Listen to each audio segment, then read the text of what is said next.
Republican Senator Bill Cassidy and Democratic Senator Tim Kaine are hoping to help rescue Social Security. In a Washington Post op-ed this week, the senators proposed diversifying trust fund investments in order to maintain benefits. Senator Bill Cassidy joins us this morning. He chairs the Health Commission. Senator, this has been bandied about for years, I think. What's the current investment, just for people that aren't familiar, what's it invested in now? What's the current return, and what would the new idea hope to get, and what would it be in? So the trust fund, the extra money that's in the Social Security Trust Fund, by the way, good morning, Joe, is invested in treasuries.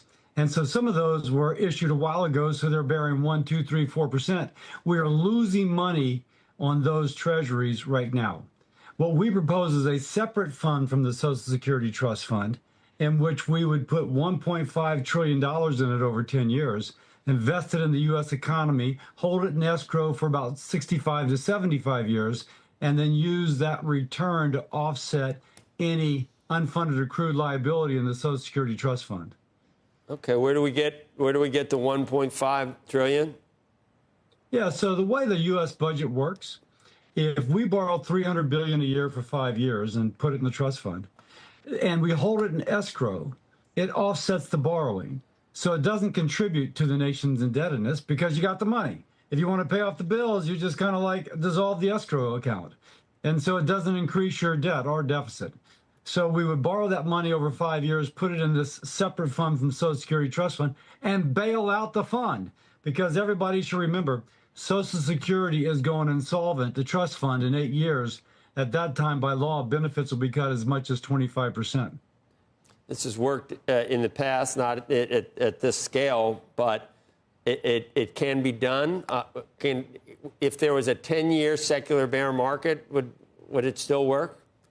It absolutely would still work because we keep it in the account for 70 years. And so if you look since 1929, the Great Depression, Great Financial Crisis, the 70s, we've had about an 8.54% annual return just in the stock market, not including other assets. And so we would go through those times. But by the way, we modeled this through the Great Financial Crisis. And the Great Financial Crisis, of course, it dips down, but within like a year, it's back up to where it was. The power of our economy is so great. Lastly, I will say, even if it only offsets 60% of our unfunded accrued liability, that's a lot better than we're doing now. Any other assets that you would, I mean, this would be a big step, obviously. I guess crypto would be out of the question, Senator.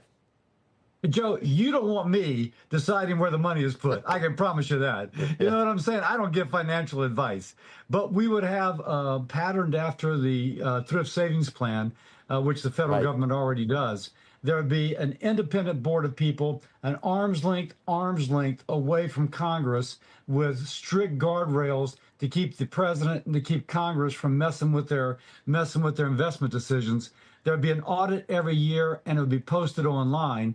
And so the public would be able to watch where it's invested. You ain't going to see me doing it. And it'd be safe, right? I mean, God knows when people need money in Washington, they go after anything that's available. Is there a way of making sure it's not touched? So the federal government already does this.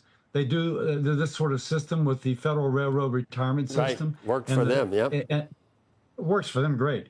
And for the